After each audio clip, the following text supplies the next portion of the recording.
we are looking forward to the first plenary lecture of Frank Eisenhaber. I don't see if he is here already. I'm here. Yeah, okay, hello. Frank, nice to see you. And I'm very much grateful to you that you agreed to present such interesting lecture, because our symposium is dedicated to challenges and opportunities in computer-aided drug discovery. And of course, the first challenge is what is the right target? How to choose the right target?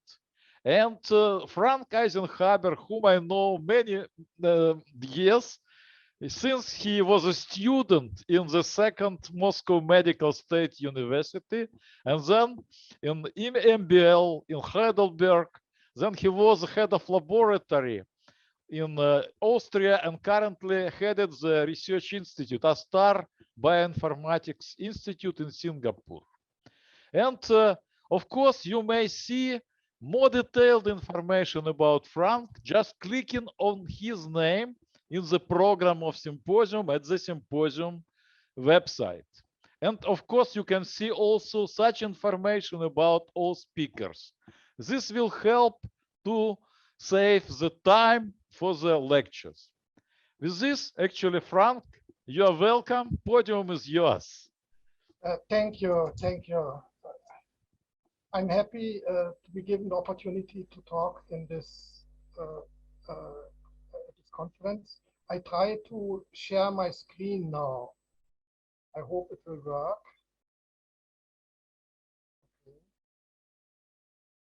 Okay, I hope you can all see my screen now. Yeah, thank you very much. Yeah, after so many years of COVID-related restrictions, finally life is reviving and the measures hampering life are taken off in many countries. I hope very soon we can have such conferences in person instead of virtual. Thank you. Yeah, I want to talk about the target identification bottleneck. I can only illuminate some aspect of it, and I hope that my thoughts will give you interesting an impetus for further investigation in that area. Just a few words about myself. I'm currently associated with the Bioinformatics Institute and the Genome Institute of Singapore, of ASTAR in Singapore. Singapore is very far from Moscow. It's close to the equator in Southeast Asia. And the photo at the left side shows the building where I'm working at the evening time. This is a photo of the group. We are engaged in gene function discovery. Typically, we start with some experimental finding that comes from collaborators in an experimental lab or in a clinical setting. And we try to understand by analyzing this piece of data together with publicly available omics data, what kind of biomolecular mechanism might be associated with the observed biological or clinical effect. Yeah. There's one aspect that I want to tell you beforehand. We have a so-called ARAP program for PhD students. That means we support a PhD student that is associated with your organization for up to 2 years locally. And that means you can send them to us and in the meantime use your own funds to pay another PhD student. Please explore the possibility in your setting. So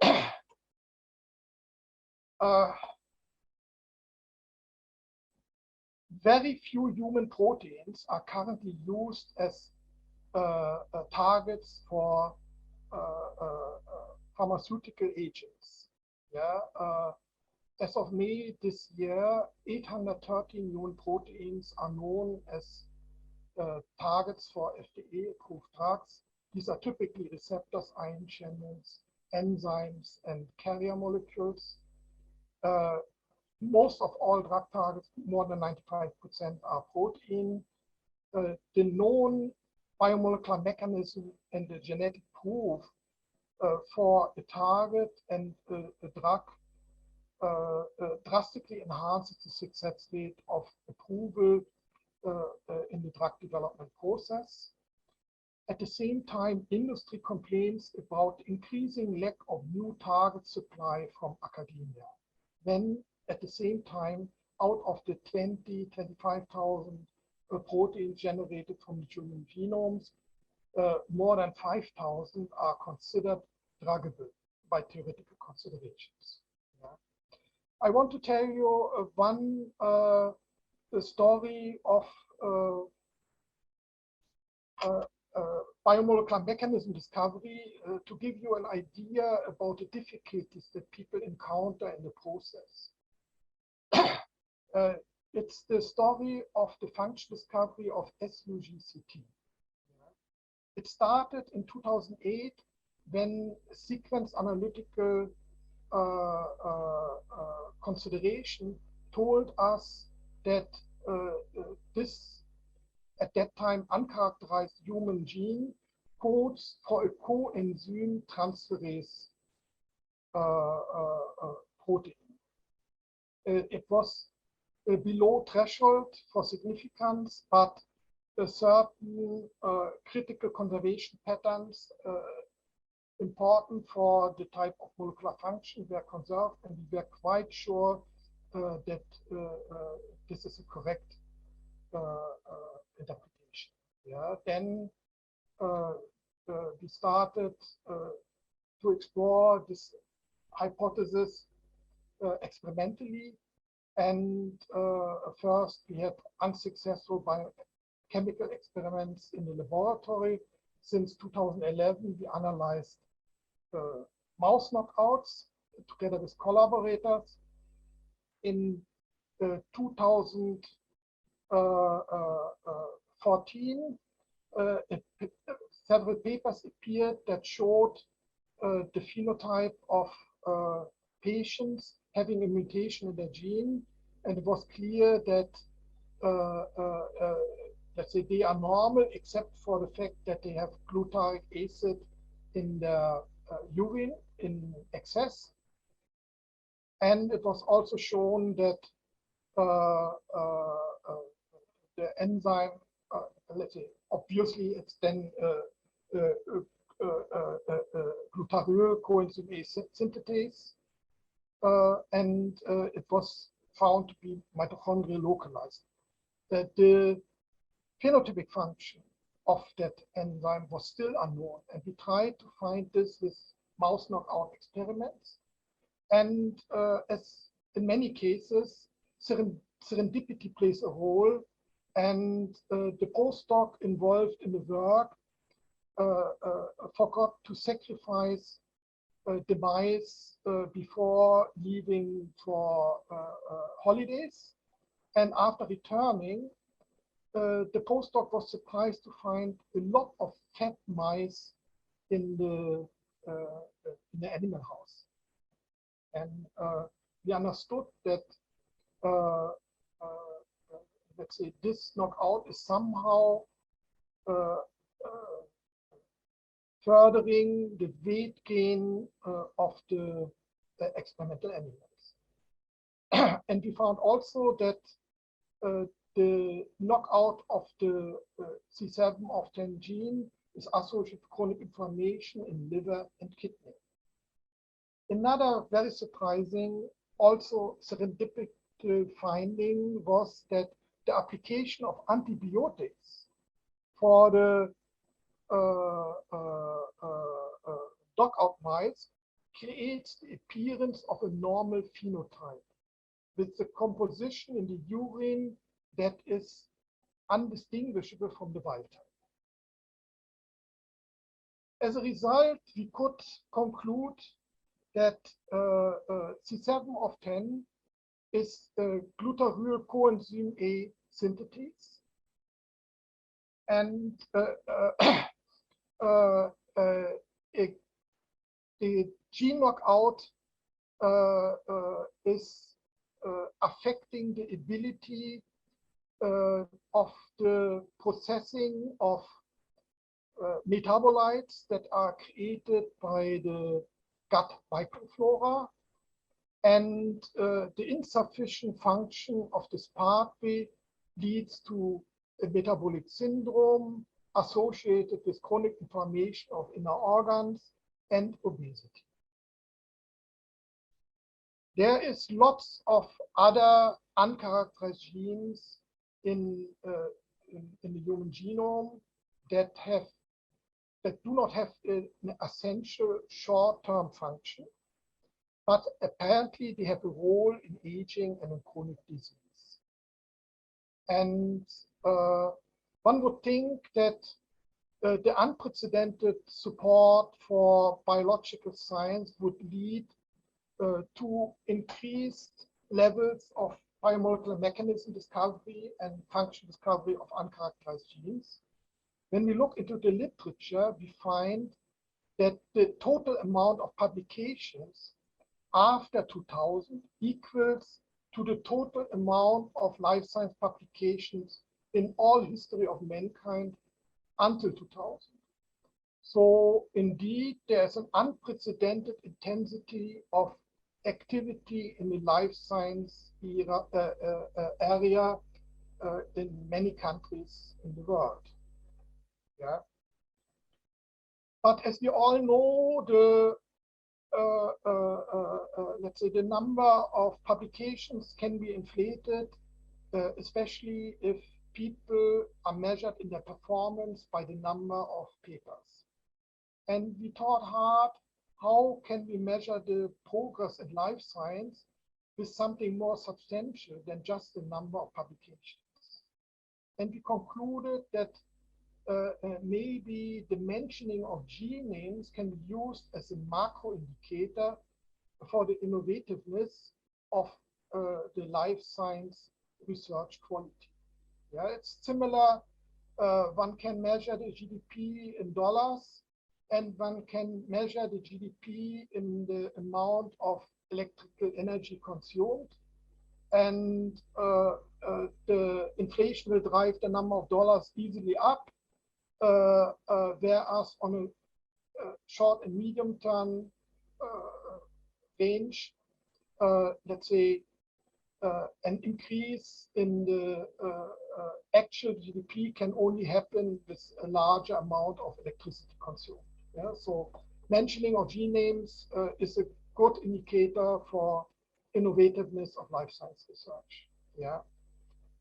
We joined a team together with a group in Denmark led by Lars Juul Jensen at the University of Copenhagen. And we tried to map all the existing life science literature onto the human genome and to find out to which extent different regions of the genomes are covered by existing life science publications. Yeah. For this purpose, we invented a measure that we call the full publication equivalent. The full publication equivalent is the ideal of one publication fully dedicated to the function of one gene. The reality is that every publication mentions several genes. And that means for the function of a given gene, every publication has only a partial contribution. Yeah, and this is calculated by the fractional count, where the number of mentionings of one gene is related to the number of mentionings of any genes in the same paper. And this is summed up over all papers available in the database. And the result is here shown in this table. We can list the human genes and proteins that have the highest fractional count in full publication equivalence among all the genes in the human genome. not surprisingly, insulin, serum albumin, p53, tumor necrosis factor, and so on, top the list. If we look into the overall picture, we find that there is more than 500 genes. Let's say there's more than there's about 1,600 genes that have a total fractional count above 500 in all the literature that was analyzed until the time point of study. And these genes account for more than 3/4 of all biological literature about human genes. There's a number of 3,200 human genes with a fractional count between 100 and 500, which are associated with something like 16% of all literature about protein coding human genes. And that means that an aristocrat group of about 5,000 genes of the human genome essentially command something like 95% of all literature about protein coding human genes. All the other protein human genes are much less described. There's 2,000 human genes which are just mentioned maybe once or two times in a single paper. There's another 4,500 human genes which are reflected in a handful of scientific publications, resulting in a full publication equivalent below 10. And there's a group of genes in the middle.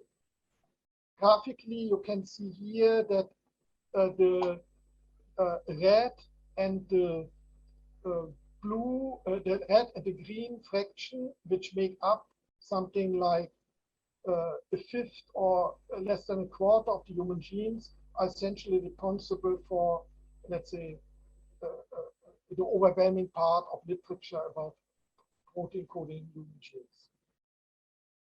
Yeah. The conclusion that we can draw from this analysis of life science literature is there's a elite group of 4,800 protein coding genes that are described in 95% of all literature on protein function. There's about 4,000 human genes and proteins that have never been mentioned in any article at all. And there is a group of 7,000 proteins that are almost not studied and reflect in less than 0.5% of all literature.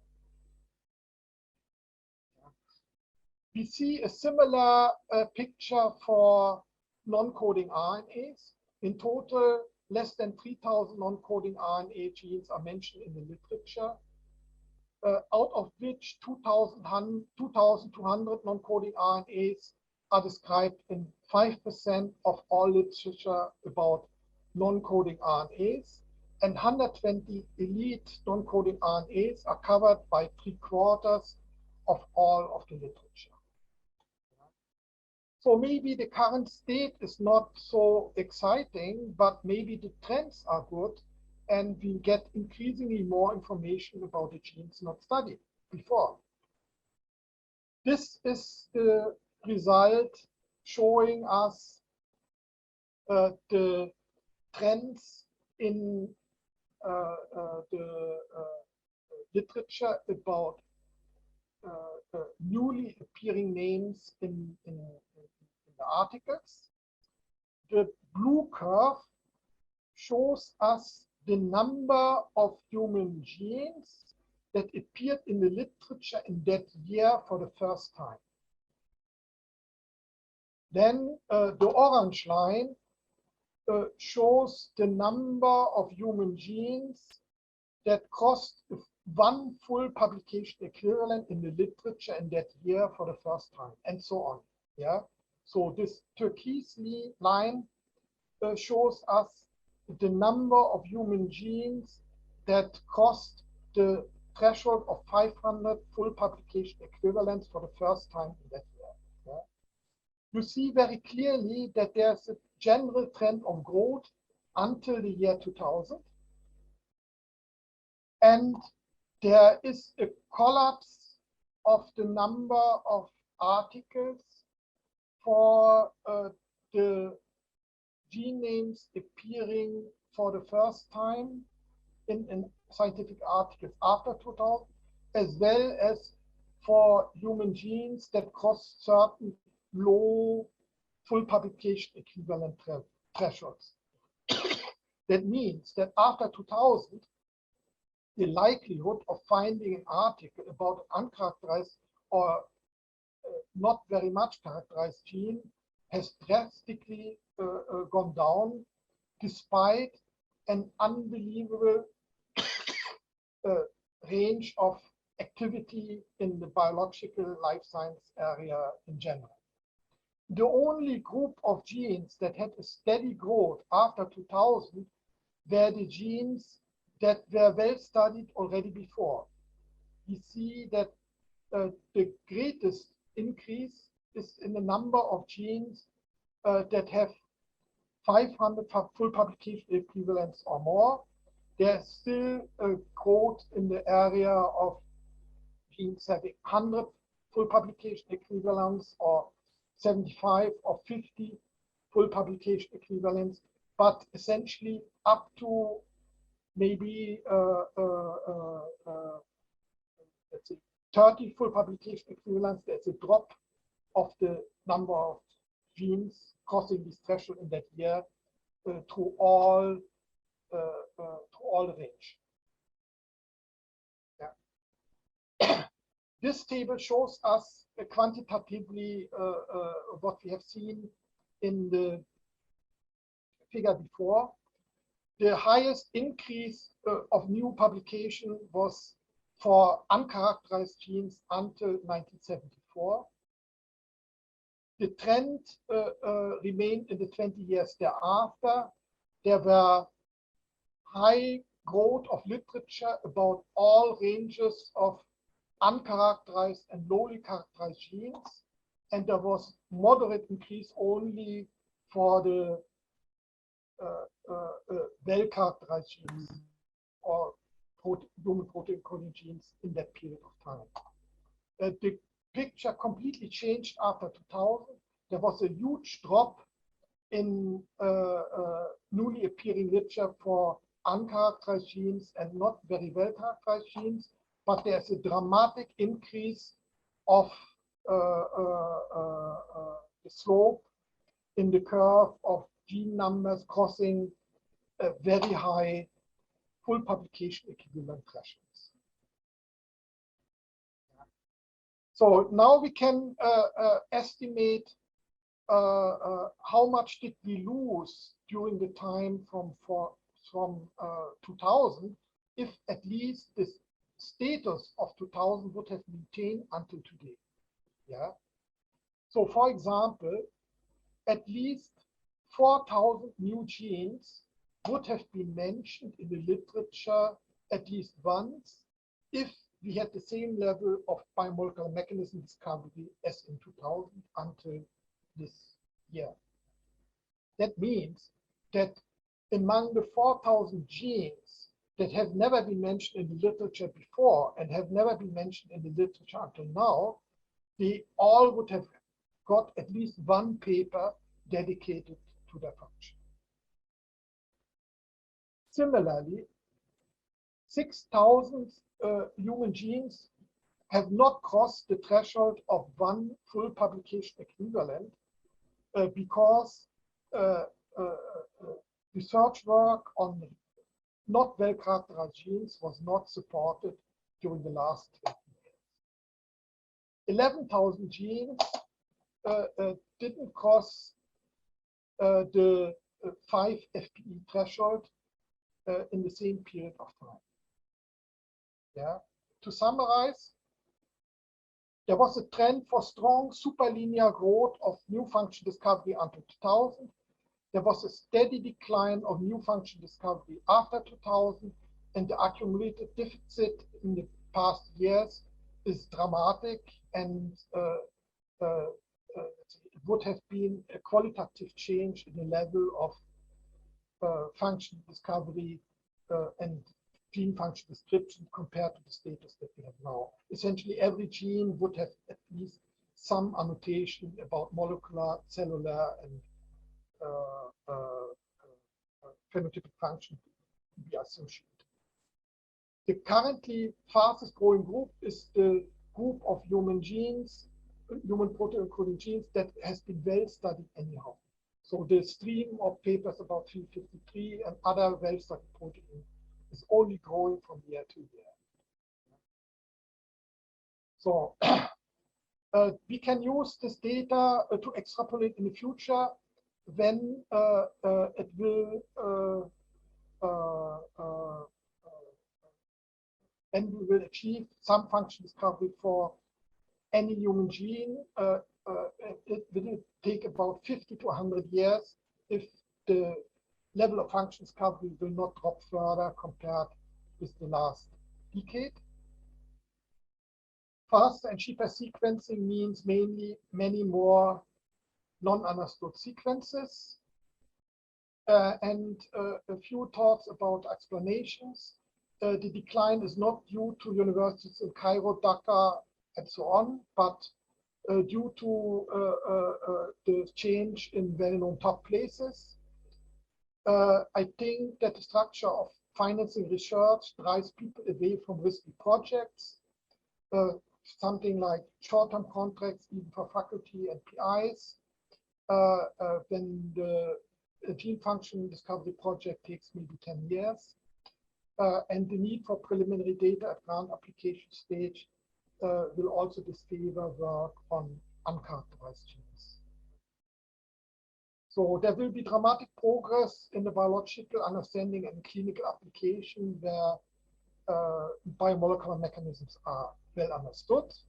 And there's a great market of opportunity for charlatans and quacksalvers of all shades to exploit hopes that promise to associate lifestyle changes with genomics, cancer treatment, slimming, and mental boosting, and so on. And thank you very much for your attention. I hope we have some time left for questions. Thanks a lot, Frank. And actually, as I mentioned, please write your questions in the chat, and I will announce them, and Frank will answer. Yeah, at the moment, there is no questions in the chat, but maybe I will ask first question just from myself. Yeah, so do you think that what is the main problem in the understanding of gene functions and their role as a possible target? The lack of the researchers, the lack of instruments, the lack of knowledge. What is the main problem here?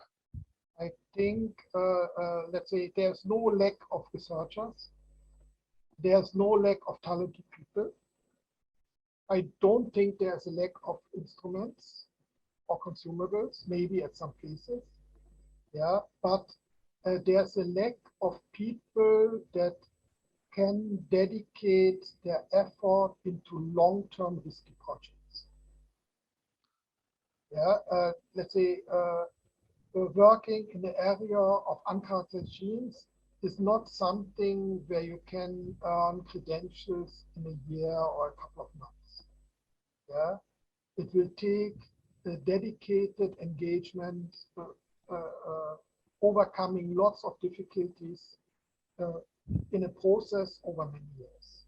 Yeah, and then there's another aspect that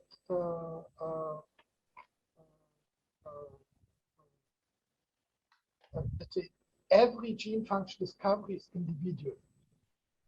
There is no large-scale method to discover the functions of a lot of genes in one go.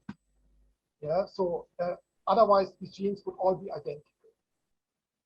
Yeah, so let's say every gene will require specific experimentation, specific calculation, specific effort essentially specific people who put themselves behind the task.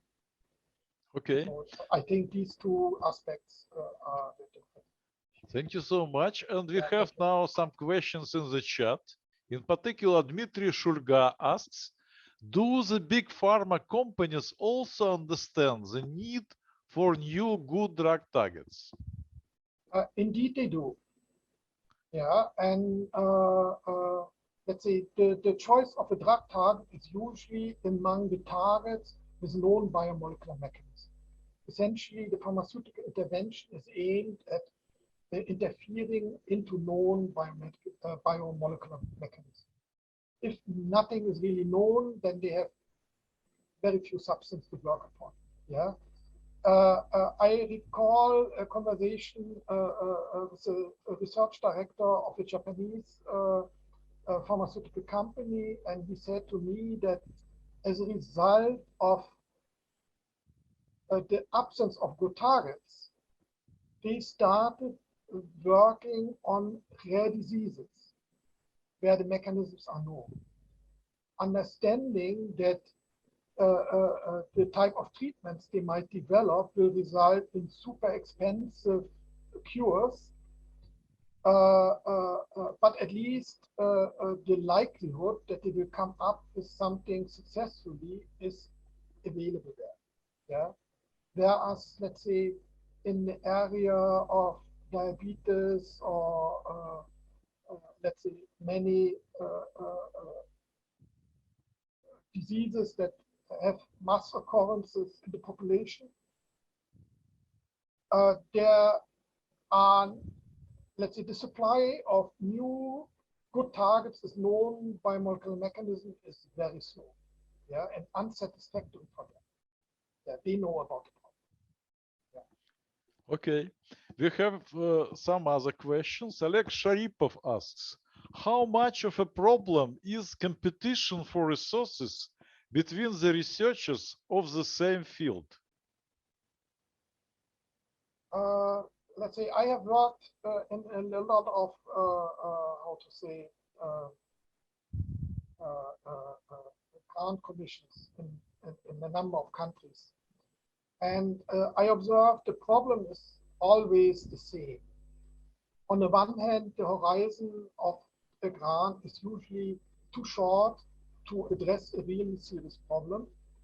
The amount of resource associated with the grant is typically too small, and the need for preliminary data essentially requires that the main problem has already been solved. Yeah, let's say this sounds very drastic, but let's say, in fact, the likelihood of a grant proposal without preliminary data to be approved in most countries is close to zero. Yeah. So it's in stark contrast to the type of, let's say, support for scientific research that was very common until 2000, when essentially lots of resources were in the hands of eminent scientists, and they could just support talented people.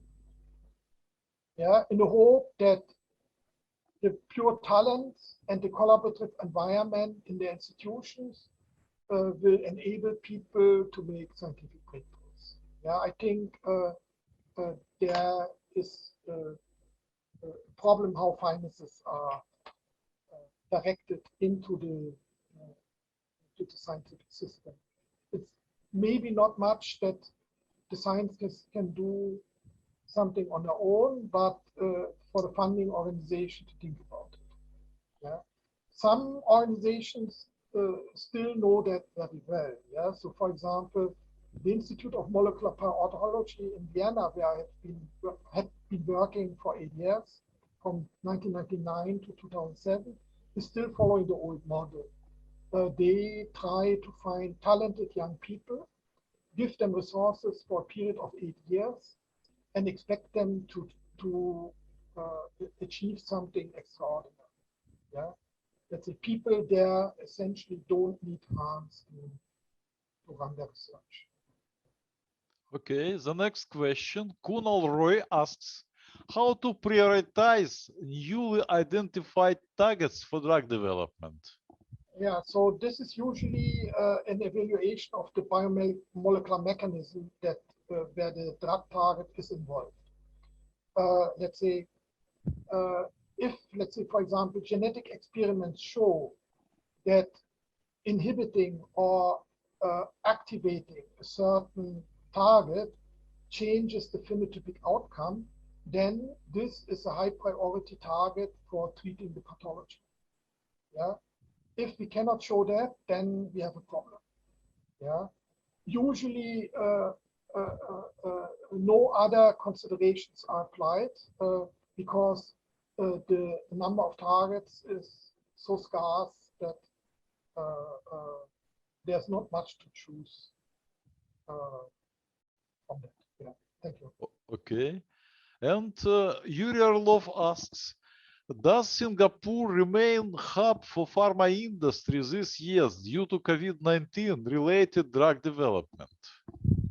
That's a difficult question with a political component. I hope I answer correctly here. Generally, big pharma has not much research in Singapore. There is a lot of work on biologics, let's say, and a lot of production. There's also a lot of effort in the area of diagnostics and medical devices. During COVID-19, Singapore made itself known for testing kits. It's one of the main suppliers of testing kits on the world market. And generally, the research effort has suffered from the COVID-19 situation. Okay, thank you. And Weiliang Zhu asks, could you please give a comment on the future of DNA RNAs as drug targets? Certainly, they will increasingly play a role as the biomolecular mechanism discovery involving non-coding RNAs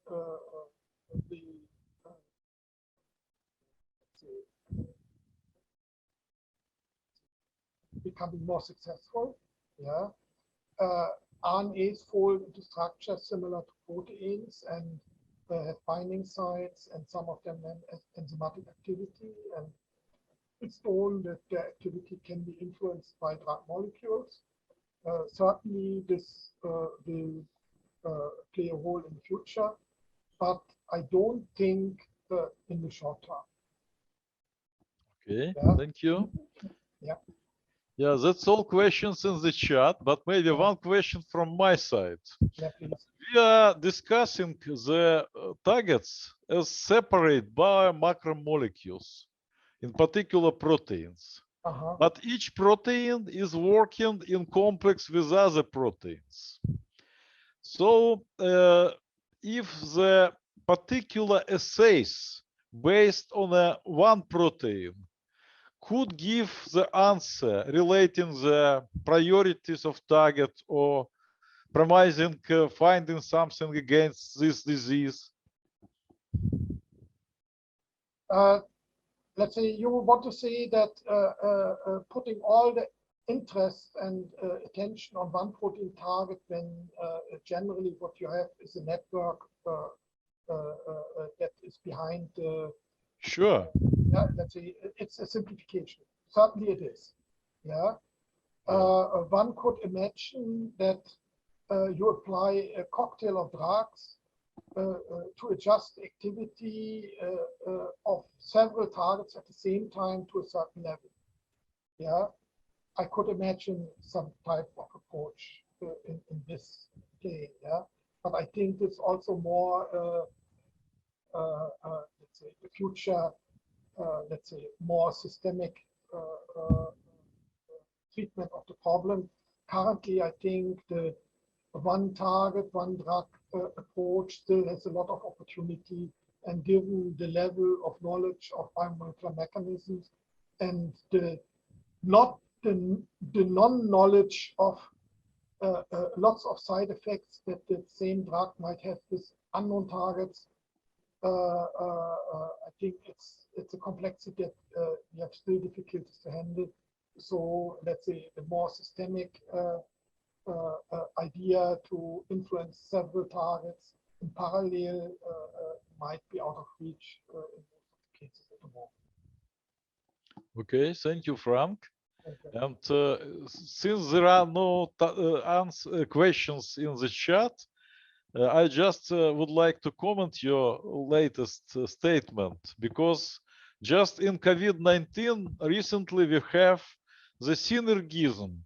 If combination of main protease inhibitors and RDRP, RNA-dependent RNA polymerase inhibitors are applied.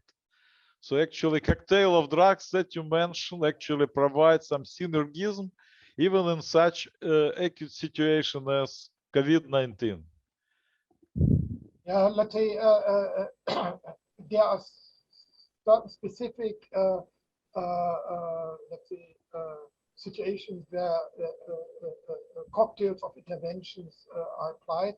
But let's say, again, I don't think that these applications are in the eye of a too systemic approach, but it's just, let's say, we know this helps and we know that helps. Yeah, and maybe if we do both at the same time, it will have a better likelihood of achieving what we want. Yeah, there's no quantitative modeling behind that, or let's say, other than let's say, brute force probabilistic approach, and that's it. Yeah. Okay, and Yeah. Frank, we have one additional comment and question. Johan Zavaleta says that an excellent conference, congratulations. A query, what proteins are associated with SARS-CoV-2 mutations? Oh, let's say I'm not a specialist in that area. Sorry. Yeah. Yeah. Actually, I may comment. Yeah. Yeah. Because So, the less mutated protein probably currently is the main protease, and the most mutations are exhibited in S protein, spike protein. Yeah. I have actually some statistics, but it's not easy to say in one word. Thank you. Thank you. And, Thank you. actually, Frank, thank you so much for your kind agreement to present the plenary lecture and the opening of our symposium.